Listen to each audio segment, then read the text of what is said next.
Okay, I think we might as well get started. As I mentioned, my name is Janice Linton. I'm a librarian at the Health Sciences Library, the Neil John Maclean Health Sciences Library for the University of Manitoba, and we're located at the Bannatyne campus. Maylin Lay is helping me with co-host this series this year. And so we're working together on this, and she's monitoring the chat today. She'll be answering your questions, or she'll flag anything that I should cover or answer questions on for everyone. And yeah, nice to see everybody. There'll be a few more people joining as we get started. This is a 1-hour session. And the PowerPoint slides for today's session, I posted those on the Knowledge Synthesis website. I'll show you the URL for that in a minute, and Maylin will drop it in the chat. And just get going here.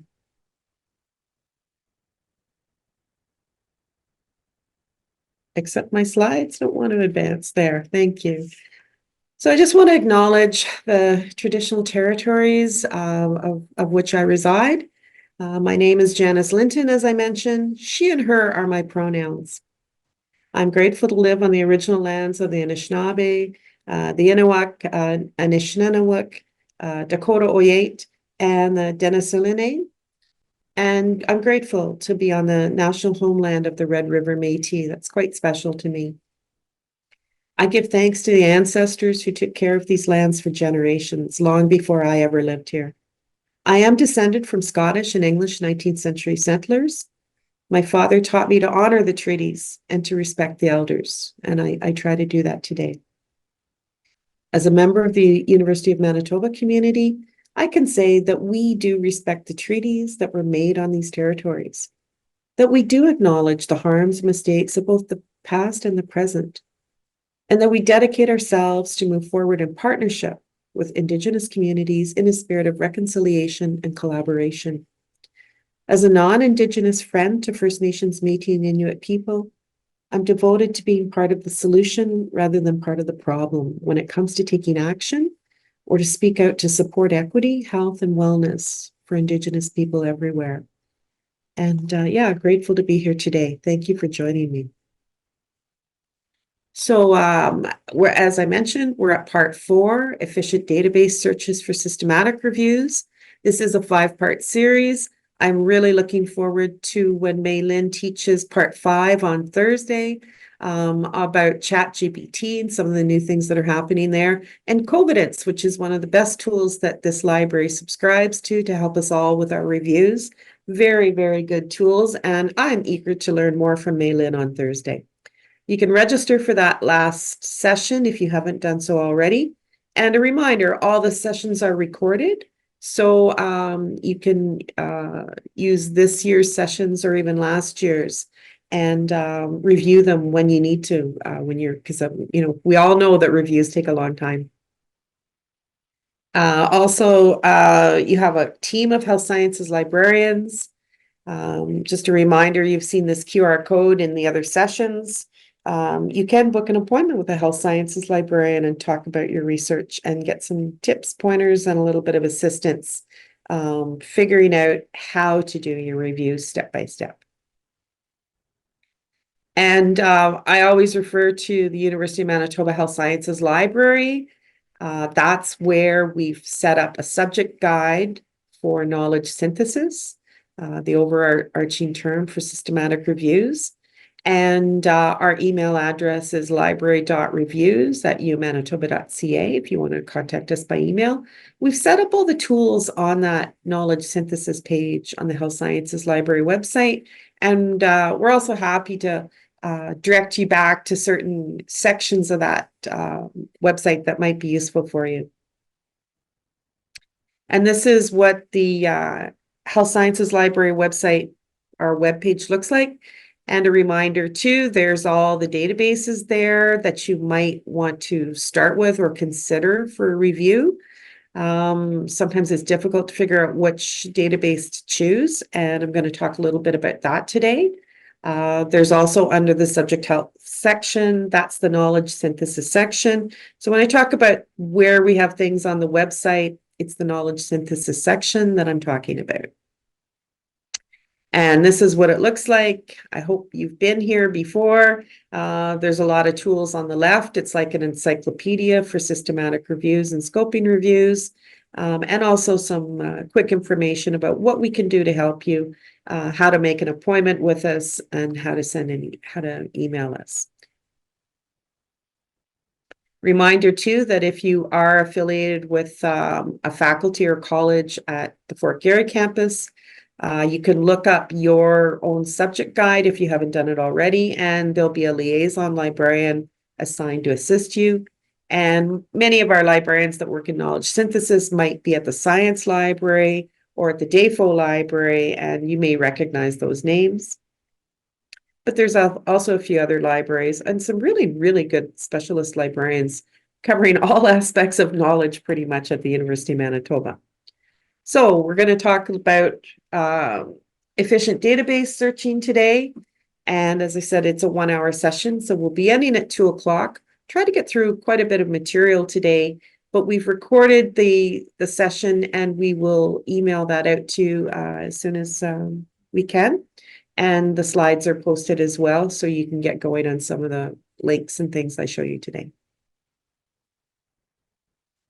Few housekeeping details. Just a reminder, please mute your microphone. Please turn your video off. We are recording this. And yes, you can ask questions via chat, or you can follow up and contact myself or May Lynn, and we'll answer your questions by email. For those of you grad students who are working through your experience record, you get credit for this when you attend all 5 sessions. And your record would be updated hopefully by the end of June. And as I mentioned, slides and the recordings will all be available as they become available. So which databases do you need to pick? Everybody's different. Depends on what you have access to, what your library might provide access to. Sometimes people like to search PubMed, but PubMed's just one way to search Medline. Today I'm going to talk about the advantages of searching Medline through OVID rather than through PubMed. Talk about the efficiency of using the OVID databases when you need to search several databases that we provide access to through OVID. I'm going to show you how you can use literature in your field, look at other people's reviews. That'll give you a sort of a checklist of what they used, what databases they used. You can compare that to what your own knowledge and experience is, what your advisors and other people on your team suggest, and also what's available at your library. So, and there's advantages and disadvantages to each database. Usually we have to use more than one database for a big review. And sometimes it depends if it's keyword focused. Sometimes there's really no subject headings for your question. Most of the time there are, and you want to use some subject headings and keywords. And each database acts a little bit differently. So they all have a role. Many of them have a role in a review. Reminder again why we're emphasizing this idea of having to search in different databases, which can look the same, but the subject headings will be different. So this is why we spent an hour today talking about those different subject headings and how the terminology is about what we're talking about and the importance of these. And this is just an example. One of my colleagues, she looked up cell phones in the different databases, and this gives you an idea of how important it really is to use those subject heading indexes in each database and how they might be quite different. It really could change your results because we're trying to give you comprehensive search results at the same time that you're not overwhelmed with so many irrelevant items to screen out in order to find the good stuff. So there's a balance of, using some efficient tools and techniques today and getting the best results. And so we're going to talk about the OVID databases. These are ones that we purchased specifically for all of us to do these types of big reviews and other work that we're working on. Medline, EMBASE, PsycInfo, and Global Health are all available on OVID. It'd be nice if some of the other databases were on OVID, but they're not available. This is the vendors who decide where the databases can be found. The university libraries is happy to purchase access to those databases for all of us to use. So in Medline, that's the one most people are familiar with, uses medical subject headings. We often refer to that as mesh terms. EMBASE has its own thesaurus, and it's called EMTree. And we'll look a little bit at that today. PsycInfo is another very distinctive database, very unique, useful for some searches and not for other research questions. And it has its own thesauri and its own way of doing things. And then I'm really privileged because the Global Health database is also subscribed to by the University of Manitoba, which is very important with my work supporting reviews in global health through my Department of Community Health Sciences. So what are we looking for? And this is some of this is a little bit of a review of what Mei Lin went over on how to do advanced searches the other day. So this gives you an idea. Out of 31 million records in Medline, we're trying to narrow it down to the batch of relevant records. So really it's record by record, it's one at a time. So in this case, I searched for the term tuberculosis. I searched for it in the title field. So it's highlighted in yellow because I searched for it in the title field. There's other information there. Most of it's not really useful for me to carry out more searches, but this gives you an example of what a title is. And I'm going to flip to the next screen, which will show you the rest of the record. So there's some more information from the record. And it indicates that it is from the Medline database. The country of publication is the United States in this case. And the mesh subject headings are unique to Medline. So we're in a Medline record and we see things that we can actually use as filters. Or limits, as for example, humans. So if I was interested in a certain disease, say for example, a rabies vaccine, I might want a rabies vaccine for humans rather than for animals. In this case, you can also sometimes limit by age. So if you're interested in a pediatrics group or an older adults group or a certain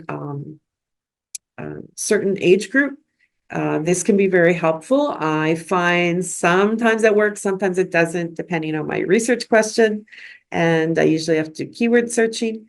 Also, there's some subject headings there. So the ones with the little asterisks on the left, so wildfires is an example. That means it's a major subject heading. So the indexing machine has decided that wildfires is a really important aspect of this particular article, as is air pollution and tuberculosis. And air pollutants. So those are the major things it's about, according to the algorithm that assigns the subject headings. And if you look further down, there's a keyword heading field. So that's different than a medical subject heading. That's different than an official subject heading. It's more likely to be an author keyword. So the author said, yes, this is about air pollution, climate change, outdoor air pollution, tuberculosis, and wildfires. Now, the author said it's about climate change. The indexing machine didn't take it that way. So that's the importance of using both subject headings and keywords when we do searches. Once again, in the abstract, tuberculosis is highlighted in yellow. And that's because I searched for tuberculosis in the abstract field as well as the title field. And OVID lets me know where it's finding the terminology that I put in. And that's a really handy thing when you're doing some practice searches. You're trying to figure out what's working and what's not. It's kind of nice when this highlighting happens, because then you can see how relevant the record is and where your terms that you're typing in, where are those being found? Are they being found in the subject headings or the abstract, for example? And that makes a difference. And these are common fields for searching. Tuberculosis in title. If you want to find tuberculosis in the title, you type into OVID tuberculosis.ti, short for title. Once again, if you want to find it in the abstract, you type in .ab after your term. If you want to find it in multiple fields, you can put it .mp, and that's another really important field for searching. It's one I use a lot. So title, abstract, multiple fields, MP, they're all found across the OVID databases. So I can develop a really good search in Medline, and then I can reproduce that search in the other databases using the same fields for those particular keyword searches. I added .kf to this slide based on when I attended Maylin's session the other day. Had a lot of questions for people saying, what's KF? KF is a pretty popular field. It's a keyword heading field. So I'm like, I had to look up what is keyword heading. I use .kf a little bit. It's not found in PsycInfo, which is one of the reasons why I tend to use .mp personally or TIAB. Rather than KF. And one of the reasons is it's not a universal field code across the different databases, but it is really handy, and you'll see it a lot in the searches that you look at. Anything with a / after it, tuberculosis with a / mark, that just indicates in OVID that it's a subject heading. So when you're analyzing different searches that you might see documented in other people's reviews, you'll be able to tell the difference between a subject heading or a keyword. The other really common term that's used is explode, and I think Maylin talked about that the other day. The way to type it into your search strategy might be EXP, short for explode, and then your term, such as tuberculosis with a /, and it'll explode that term. And not all headings have more precise terms underneath them. That's something important to know and to recognize when you use the index to look up the subject headings. And I can always tell, some people explode everything, but they haven't really looked at what's underneath it. And I can usually tell that when I'm looking at somebody's work that they've published, and they've published the search strategy, and I look, oh, it's funny they exploded that particular term when there's nothing underneath it. So it just makes me think people sometimes just attach the term explode to explode everything. So these are, you don't have to see this slide, you don't have to look at it, but this is an idea of how many fields can be in a Medline record. So in Medline, I gave you the most popular fields. That's a really important slide that we just looked at. This is the, more than 140 fields that one can search in Medline. And I don't need to know how to search all of them. For most of my work, especially with reviews, just knowing those 5 or 6 fields that were on the previous slide is enough. The other thing about this slide is it gives you a link to the OVID Medline 2024 database guide. So the OVID Medline guide is quite a long piece of information. Librarians often use it, but it has a couple of nice filters in there. So if you said, I'm looking for a pediatrics filter, because I'm looking at a disease or a question in a pediatric population, you might find that OVID database guide might be useful for you. And also, if you're reading somebody else's reviews and you're looking at their work and you go, I wonder what that KF field means and how to use it, you can actually just look it up yourself in the database guide. And I just Google it to find it, actually. OVID's an expensive database. They put their guide up front. So a little bit of review now about exploding a term or focusing a term. We used the example the other day where Canada is the name of the country, and under it are the subterms of the provinces and territories, and also the context of where Canada is. It lies in the thesaurus. This is the Medline thesaurus, for example. And so if we explode the term Canada, it'll pick up everything about Canada, but also about individual provinces. This might be really important for maybe if you're searching on epidemiology, for example, or you're searching on medical services in Canada. You might want to just quickly use the thesaurus to explode, and so you won't have to type in all those terms necessarily. The other thing is you get the context. You can look up up above the term Canada or below the term. And you get the context of, is there broader terms? Maybe I should look at everything from North America. Do I want to include certain areas or not? Do I want to just focus on Canada? And you can do this for different regions in the world. So this is kind of a neat feature. In the next slide, this is what EMBASE looks like. So I've looked up the same term. I've looked up Canada, and it says the broader term is North America. So I can move up into North America by understanding what a broader term is. And I can also see what the narrower terms are, once again, provinces and territories.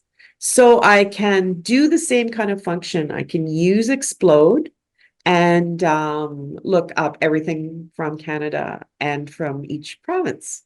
And this can be really helpful. And the other really neat thing that I love about this is over in EMBASE, even though the searching looks the same, the search screen looks the same in Medline. We saw that with Maylin's the other day. And it also looks the same in EMBASE. When you get into the thesaurus, not only are the terms different and the organization is different, but the color is different.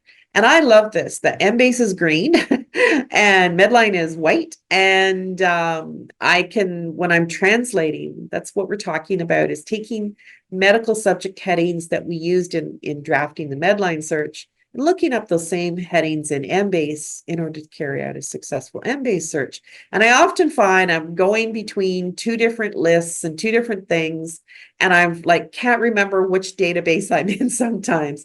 And so if I flip into the subject headings and it's green, it's very nice to see that it's EMBASE, very easy. The term EMBASE or Medline, PsycInfo, or Global Health is also found on the search screen, but it's in a pretty small little place. So I kind of like to just flip in and see what I'm doing. And now we're just going to switch gears. I'm just going to check the time. So we're just going to switch gears. We're going to go back to Scopus for a minute. So for those of you who have tried Scopus, it's a very large database. It has about 90 million records in it, and it really focuses on peer-to-peer. If you know the terminology you're using, and you want to find other research by other people using the same terminology, it really focuses on keywords. You know, you type in a couple of terms, you'll retrieve information from your colleagues who are also writing and thinking about those same concepts. So it really focuses on that. 90 million records, that's a lot to play with. In Medline, there's 31 million records now. In EMBASE, there's 40 million records now. So if you add those two together, that's 71 million. Well, Scopus has even more. It has 90 million. It's a lot from humanities, social sciences, technology, but it's very keyword focused and less important about subject headings. You don't have thesauri in it. You don't have those concepts where you can say, oh, I'll just check off the box for Canada and it'll search all the provinces as well. It doesn't quite do that in the same way. So what I use Scopus for is my background work. So I start there, and I often look to see, is there a review currently on my question? Are other people doing reviews in the area that I'm interested in? Say I was interested in palliative care and nursing education, for example. Are there other people interested in palliative care, for example? Maybe around something else, but I can use their work and their search strategies for palliative care to inform my work. So that's what I mean when I talk about doing some background searches, just to see what other colleagues are doing there, especially when around reviews. And just going to show, so this slide is also useful for people who aren't familiar with Scopus yet. You could use this slide to develop a search strategy. So I searched for the term review, but I focused on searching for it in just the article title. And if you recall, we saw that on the slide for .ti in the OVID search a couple slides back. Here we can check off a box, drop down the box, so we can search for review in the title. then maybe put in another concept. In this case, I'm interested in palliative care education, and I'm interested in it for nursing education or nursing schools. So I can do a pretty simple search quickly, just focus on reviews, just to see if anybody else has done reviews in this area. So that's the one background thing I often do. The other thing is, when I see a record in Scopus, because Scopus has all of the Medline records and all of the EMBASE records, many of the records will have both sets of keywords. So this is an example where I've retrieved a record. And if you look at the circled area, it says what the author's keywords are. So the author's keywords are terms that I could use in a keyword search. There are also terms below it, mesh terms for Medline.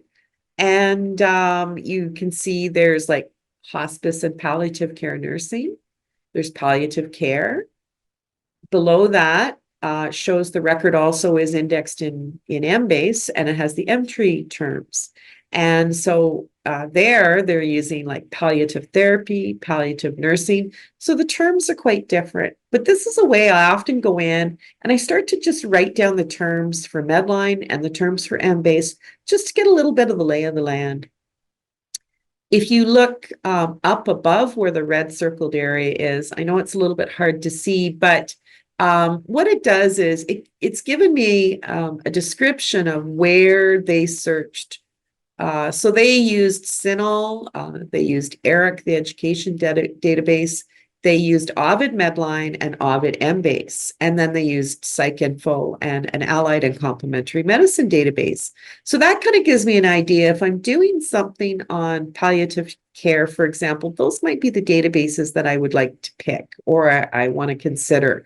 So they also, by saying that they've used the OVID version of Medline and EMBASE, they'll actually have the database searches and they'll have the terms they used. So it's probably worth my while to track that down and look at their work as part of my background work.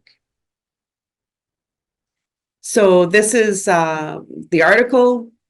And even though I might not be interested in simulation-based learning, maybe I'm interested in something else about nursing education and palliative care, I might find that there's information from their review that that helps me to frame, to do the framework for mine, with the methodology, the databases selected, and the search terms used. And then what I do is I go directly to the article, either through the U of M libraries or in sometimes many of the reviews today are open access. This is an example. The BMC journals are open access. So I go directly to the publisher's website. I get access to it. And what I'm looking for is I'm interested in the review to see their methodology to help inform mine. But I'm also interested in things like the supplementary information and the availability of data and materials. So somewhere in here, I suspect in this quality journal, BMC Family does a lot of reviews, and they're very picky about what they include in the review. What they're going to actually publish has to be really top notch. So what I can do is I can actually look to see the methodology if I sometimes have to look around. So in this case, it was in the supplementary information. And there it is. There's some additional files and the search histories. So I'm looking for those search histories for Medline and EMBASE. They're in additional file 2, appendix 2. So I can click on and actually look at their search strategy. This is what it looks like. So they've put in their entire search, and I can see they'll put in maybe their Medline and their EMBASE searches, and I can see what the subject headings were. So this kind of informs, and maybe I would say, oh, I'm interested in palliative care, but not hospices, terminal care, yes, advanced care planning, no, resuscitation orders, no, right to die, yes, terminally ill, no. I might say I'm interested in some or all of those, and then those might form part of my search for palliative care.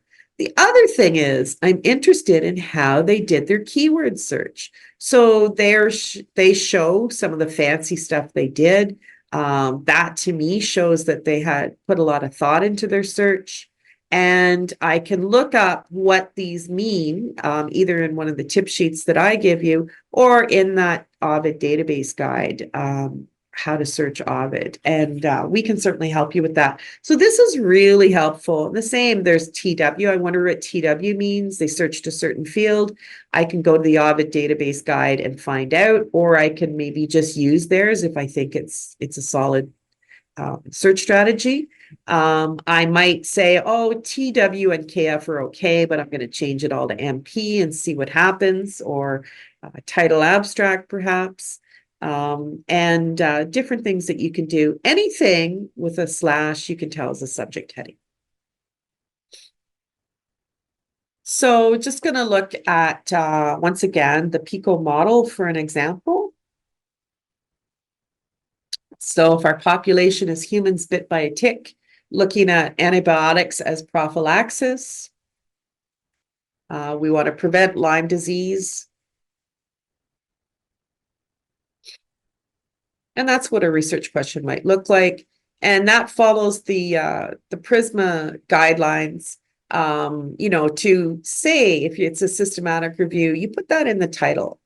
So you put your question or your topic in, and then you say what type of review it is. And that's one of the protocols that we follow when we're following that PRISMA checklist. So then we go into OVID, and what you can find here is it lets you know you're in Medline. So it's pretty small, but there we're in Medline. And we've got it set up so you type in Lyme disease and it will actually try to look for it in the thesaurus.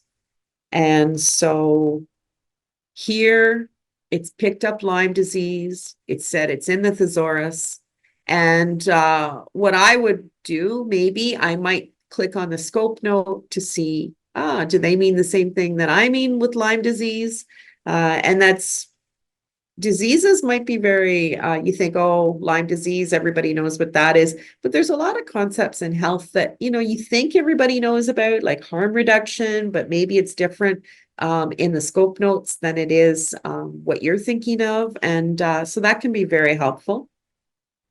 And this is what a scope note looks like. So there it is for Lyme disease. And Maylin went through this the other day. You get a definition of what it is, what the term is, but also some useful terms that where it's indexed under. So if you had typed in Lyme arthritis, it would have suggested that you maybe look up Lyme disease. And once again, you would actually probably look to see where Lyme disease falls within the family of terms, because it'll be different in Medline than it will be in EMBASE. And you would find that Lyme disease actually in Medline has 3 different variations underneath it. So you can decide to eliminate or include all of them. You can also, once again, look a little bit higher up or a little bit lower, just in case there's some related terms. This one's pretty specific. The other thing that I really like to do in this thesaurus is I often take a quick look at the numbers of times. So say, for example, I'm not interested in post-Lyme disease syndrome. I could actually just explode because I know that there's only a few options in there. There's actually a few records on that. And also, a lot of people are surprised. They'll say, oh, everybody knows what such a term is. And when we go in and look at the medical subject headings, we'll find like, oh, there's 9 items indexed under it. And it might be something that we've used, like a term that we've used in health for maybe 10 or 12 years, but maybe the Medline database is sort of catching up on using that terminology and giving it an actual subject heading. So I find that these numbers kind of help inform what I'm going to do later. So we've exploded Lyme disease. We chose to actually pick all of the different types of Lyme disease because we're looking at some prophylaxis. And we've also picked a couple of different terms, and I've chosen to search them in the .mp field. And that is the reason why I might have done that is because that .mp field, you can use it across the different databases. So I will have to change or translate from one database to the next, I won't have to touch that Lyme disease.mp line because I can use the same line across the different databases. I don't have to reinvent it. The Lyme disease itself with a slash mark, of course, it means it's a subject heading. Lyme disease might be the same in Medline and EMBASE, but it might be different in a different database. And then it said, my question was about antibiotics as a prophylaxis. So I think, okay, just type in antibiotics. And in fact, it has pointed at us to the medical subject heading antibacterial agents. And once again, you probably would look at the focus. You would probably look at what is found under antibacterial agents. Maybe there's a whole bunch of different antibiotics that have been listed. Maybe you'll want some or none or all of them, right? So you would look at that. In this case, I had already looked at it, so I'm going to explode it. And I'm also going to search antibiotics as a keyword. And their suggestion is to search it in the MP field. That's sort of the suggestion that comes with OVID, although you certainly can change that if you wish. So we're a little further along in the search here. We've got some Lyme disease up here, 1 or 2. So we'll search it as a subject heading or a keyword. That's what line 3 is about. And then we're interested in the antibiotics or antibacterial agents. And then down here, I've started to search for the prophylaxis part. So I've said I want prophylaxis or prevent with a little asterisk. So it'll pick up preventing, prevention, prevents. And I put it in some brackets .mp. So it'll search multiple fields. And this is what it starts to look like. So some searches in medicine and in nursing, they might be very simple, just a few lines, and we start to bring it all together. And in this case, we're looking at the Lyme disease, the antibiotics, and the prophylaxis, and we get 522. So out of 31 million records, we got it down to a reasonable number to screen. And that would be something that we could do. And we can apply some limits, and I'll talk about those in a moment.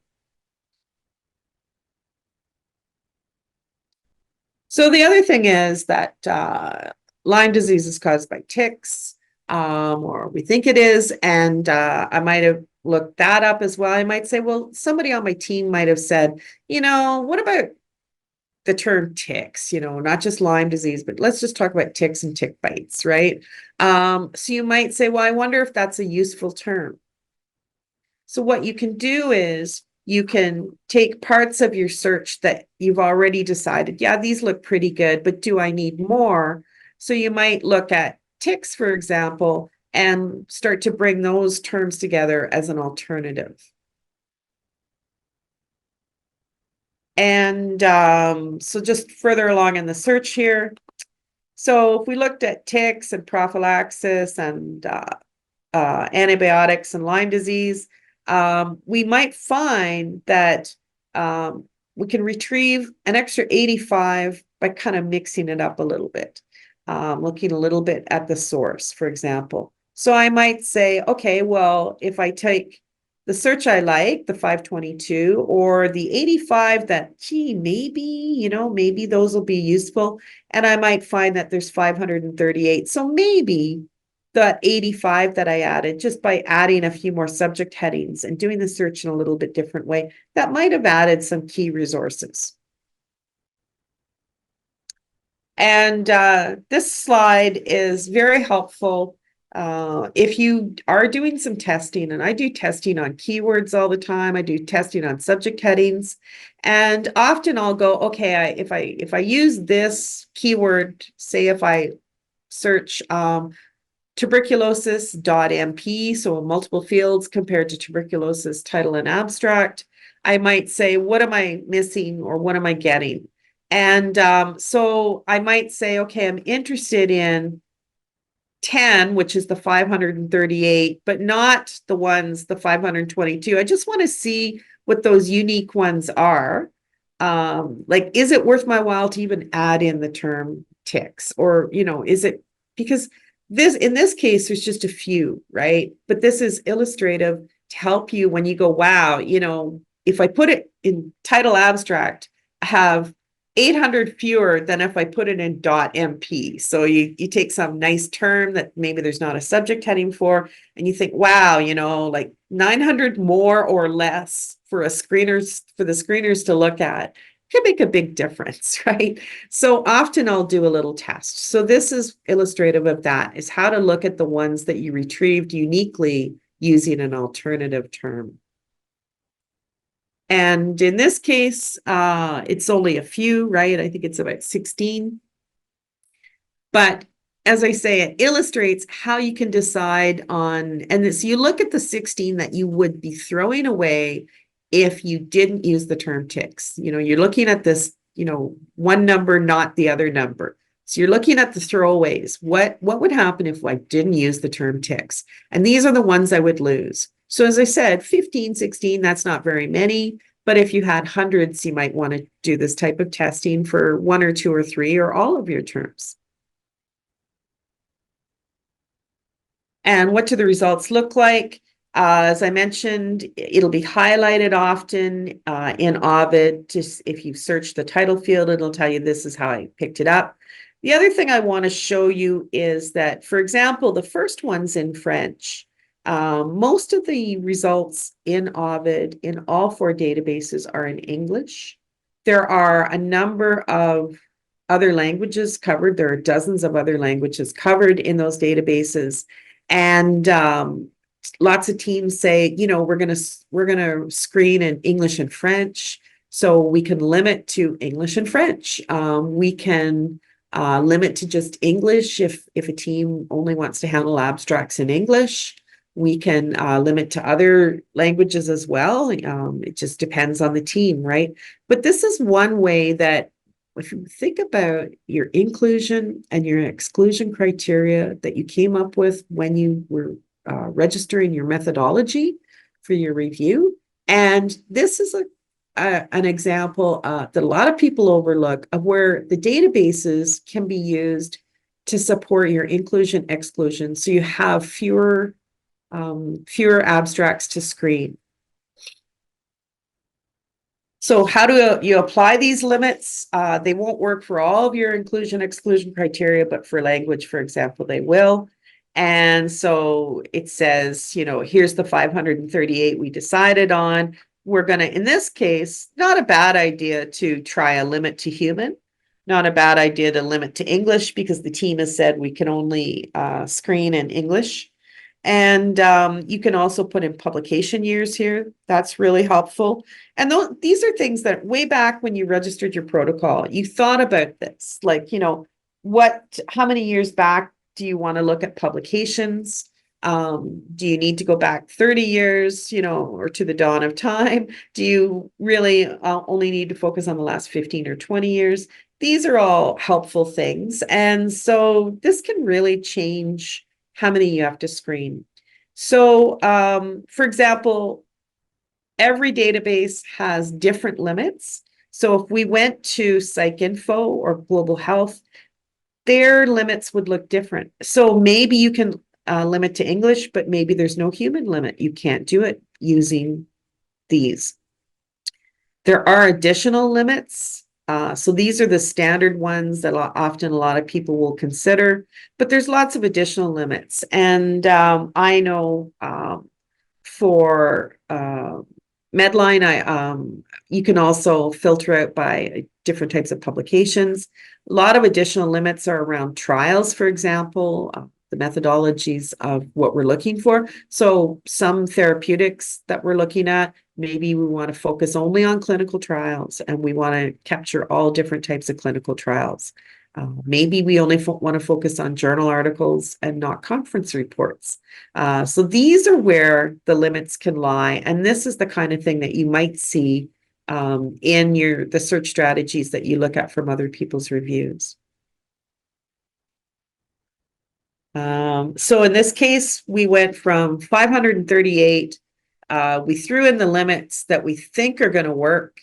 And that took out 30%. So we, you know, 380, 530, it's only 155 items, right? So if you were screening, you and your co-screener are screening, wouldn't take you very long to go through 500 or 400. It'd be about the same, right?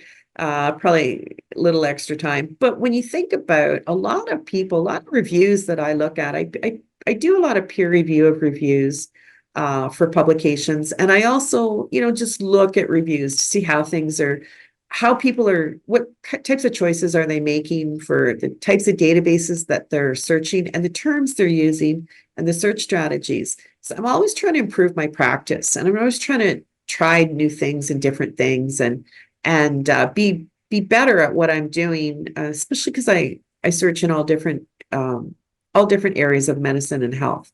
And so I look at different things, and some people have like, oh, we screened 31,000 articles. And I think you people are crazy, right? I think 31,000 articles, and I look at their search strategies, and they're not very well developed. They didn't spend very much time up front. They may have consulted a librarian, but maybe they didn't listen to the librarian, listen to some of the suggestions. So, if I always think about like the screeners, like if you only have to look at 4,000 items instead of 9,000, that makes a big difference, not only in the screener's time, and it's very valuable time, and it can take a long time to screen that thousands, right? But also, you're more likely to miss something that's good. If you're just sort of mindlessly screening and throwing everything out the window, then you're probably going to miss something and that will impact on the evidence. And so that is why often you just do your best to do a really good search strategy and to have the best set of results for everybody involved. And I'm just looking at time. We got about 10 minutes left. In this case here, I wanted to show you too. So in this example, and I know it's difficult to screen, it's a whole record, but you can look up the PowerPoint after and look at the record. What it does is it shows you, this is from Medline, and in fact, tick bites was one of the ones that came up that we hadn't used in the search strategy. So maybe tick bites is important, not ticks, right? So once again, you might want to actually change up what your draft looks like or do a test on tick bites. Maybe it'll add 2 results that are actually useful for your analysis. Who knows, right? The other thing is you can do a comparative analysis in both Medline and EMBASE. They both use the medical term Lyme disease, but there may be differences. Certainly antibacterial agents is different. And I'll show you an EMBASE record. So the same record in EMBASE has Lyme disease, but it has antibiotic prophylaxis was a subject heading. So that's different. And there's a lot of other different fields and a lot of other different things that you can do. The keywords are from the author's keywords. So once again, this can help inform what you're going to do in each of the databases. And I'm going to talk about how to export your results just for people, especially if you haven't used OVID before. So you've done a great search, you've tested it, you might want to store it, and I'll talk to you about that in a moment. But you have to export your results. Usually as an RIS file is the easiest one. So RIS is, it's like a universal language. So the file type RIS in OVID can be handled by your reference managers. So EndNote or Zotero, for example. More importantly, it can be handled by Providence. So if you export your RIS files or save your RIS files, you can import them into the software that you need to later. So both the reference managers and Providence. So that's what you need to do. Gives you lots of choices. You can download it in other different formats, and there might be something here that's useful. If he said, well, I'm using EndNote, I'll just click on EndNote. That's fine. But if you save it as an RIS, you might want to, RIS is once again the universal language that not only EndNote will recognize it, but Provenance will. And organizing your RIS files, this just gives you an example of some work that I was doing or that I've been working on. So I started doing searches in 2021. It's a very interdisciplinary topic. So I searched 6 different types of databases. Then a few months later, they said, yeah, we want to run it again or use some different terminology or something. So I added in some more records. Then a couple of years go by, everybody's busy doing lots of stuff on the team. And then the team gets together and says, yeah, we need to finish this up. We're doing the analysis. We need to update the search. So I updated the searches and I put in a few other files there. And this is just around my RIS files.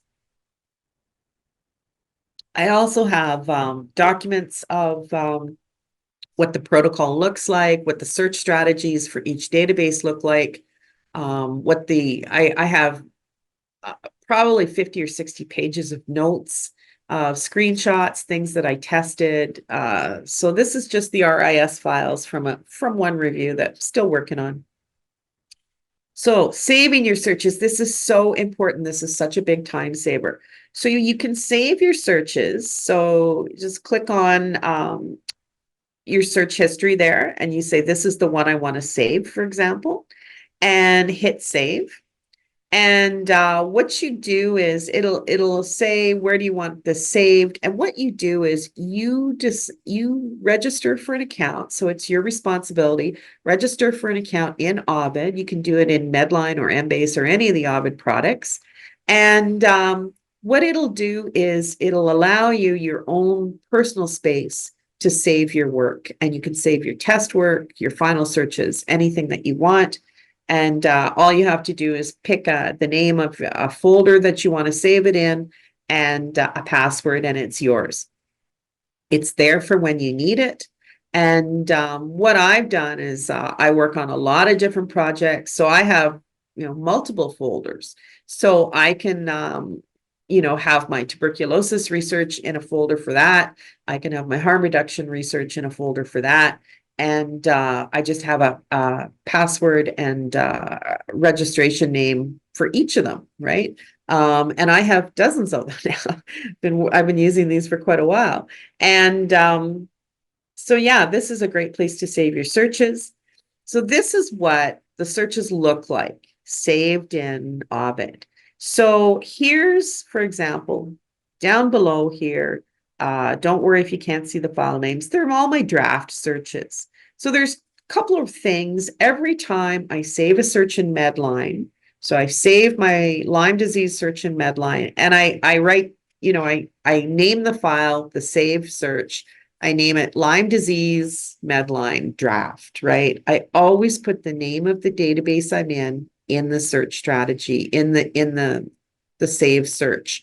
Always say this is the Medline search, because if I forget, I can't tell if it's the Medline or the EMBASE search, right? So I always say a little description. It's the Medline search, it's the draft. It's the Medline Lyme disease part of the search. It's the Medline prophylaxis part of the search. And then as I get better, because I try different things, test a lot of stuff, what I end up doing is I usually rename at the end my best searches and I put a little 1 in front of them. So 1 final Medline. I often put the number of results I got. So 1 final Medline, 358. And then I put a 1 EMBASE final. So then my final searches are at the top. All of my old stuff, my scratch paper and all my drafts for those searches, they're all lower down, because people will come back to me and say, did you remember to do this? Did you use this term? Did you do that? And I can go back and say, yes, I tested it. I have it in my notes. And I also have some old searches I can run and show you. And I don't really throw too much out. So this is really important that you can save your searches, because let's just say you liked that Medline search. You go over into EMBASE And instead of looking everything up, you can run the Medline search. So in EMBASE, you would say, I want to look at my saved searches. You would log in and you would run the Medline search. And all you would have to do is change the subject headings, because you can almost guarantee the subject headings for most topics will be different. Few exceptions, but the keywords will be the same and the fields will be the same if you stick to that short list of 5 or 6 fields. So we're coming up to 2 o'clock. Just want to go through a few other things here. So don't worry if you can't see the slide. I've just expanded what you will be able to see. The index for your saved searches just shows you the title of the search. But in fact, over on the right-hand side, you can actually take a little look at it, edit the search, email it to a friend. There's all different kinds of things you can do. And so the other really important time saver is you can copy your search history. So at any time that you want, let's just say, oh, I like this search, want to discuss it with somebody else on the team or take it to another librarian for a second set of eyes. And I can actually, under here, there's a whole bunch of different options. I can email the search history. I don't use that one too much myself. I can copy the link. So often in my notes, what I do is I copy the search history details and I copy the link and I put them in my notes. And if I want to just quickly run that search, maybe I want to edit it or do something, share it with someone or document it for my final publication in the analysis article, I have these things right here. So those are really handy and that's a huge time saver. So this is what, when you generate that here's what my search history, this is what it will look like. And if you've ever read somebody else's review and you've looked at their search strategies, often it'll look like this. So we can see that Lyme disease was a subject heading, it's got a slash, they exploded it, they picked up this many, they also searched it as a keyword in multiple fields. Here's lots of different things, here's the limits. This is what, it's very important that you can save this, that you can put it in a Word document, and that you can show in your Word document, here's the search for Medline, and then below it, you'll have the search for EMBASE, and then the next database and the next database. So you should have 3 to 5 or more search strategies in that appendix, and that is what you're going to need to submit it for publication. Not all editors will require that. Not all peer reviewers will require it, but most of them will, especially in medicine and nursing. There might be variations, but I always try to do the best, because the publication, to submit our article for publication might be a year or 2 after I've started to do this search strategy. And so the rules could change, right? The team could say, oh yeah, we were going to publish in this journal, but now we're going to publish in BMC and they're going to want all this stuff. I better have it ready or be able to produce it, right? So this is really important. And this really is a big time saver and it's very necessary. And once again, this is, if we remember what a Prisma chart looks like, the flow diagram, this is what it's helping us to generate if we have the details of the search and we have the incovidence. And so this is what we need for publication. It's always good to look at these numbers. You can have them grouped together as one. This particular group decided to do it by individual database. That's an option that you have. Some people do it, some people don't. But here's the number that we got was 10. We looked at 3,500, 5,600. They excluded this many. And this is pretty standard. You tell people, you have to explain why it was excluded. And then your number was 10. So this is very helpful information and helps you in peer review to see who's done good stuff. Just going to give you a quick run through the bonus tips section because you will have this PowerPoint to review later. Just a couple of things. I've put down the most popular places to search for OVID. Here's some of the abbreviations. What does TI, comma, AB mean? A few notes there. These are also some helpful ones about how to do a little bit more sophisticated keyword searching. Your search will look different than my search, will look different than May Lynn's search. But the idea is that you get the best results possible for comprehensiveness and to not fatigue your screeners too much. You come up with the right balance for you that makes so that those 10 papers that make the final analysis, that we all get the same 10 papers. Doesn't really matter how you get there. It looks better if you've kept the relevancy higher and the comprehensiveness high, but without looking at absolutely everything in Medline. Once again, these are just some tips and tricks if you want to try them when you're developing your searches. The difference between the fields, I used Indigenous as an example, and you can see the types of numbers that you get, because I find this is helpful. I don't necessarily know what KW means, right? But it means I'm going to get a lot fewer, right? And it's so it's good to see this. The OVID database guide, the EMBASE database guides, and there's one for PsycInfo and global health. And also, I wanted to talk a little bit about filters. So filters are pre-designed limits that have been set that people might want to use. And so I went and talked to some librarians and said, oh, I need a filter for this. I need a filter for that. Do you have a good filter to weed out all the editorials and stuff like that? And they'll show me a filter, and I add it to my notes for the next time I'm going to search. In this case, I used a pediatrics filter from the OVID database guide. Took a look at that one, for example. How do you find a good filter? You can ask a librarian, but also just Google.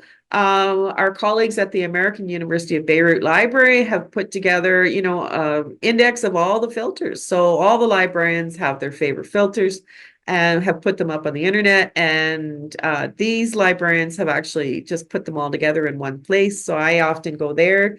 So somebody says, yeah, we're focusing on qualitative research or population health or public health. Often I'll just go to see what the filters are at this library. You can also filter out too many good references. So you always use filters with caution. You always think about it. Try it with the filter, try it without the filter. And I showed you how you can focus on the ones that you would be throwing out by using that not function. Yeah, you can search everything. And so here, when I'm looking for a filter, I often just put in OVID filter and then whatever my topic is. So public health, qualitative research, maybe I need an EMBASE filter for RCTs and clinical trials. And I go and I see what's out there. We all might use slightly different filters, but you have to find the right one for you. And there's an evaluation if you want to take a minute to fill that out. And Maylin will put that in the chat if she hasn't already. And I think that's about it for today. Thank you very much for your time and for attending. And apologies that I went over a few minutes and that I also showed you a lot of stuff. It's always hard to fit it into an hour.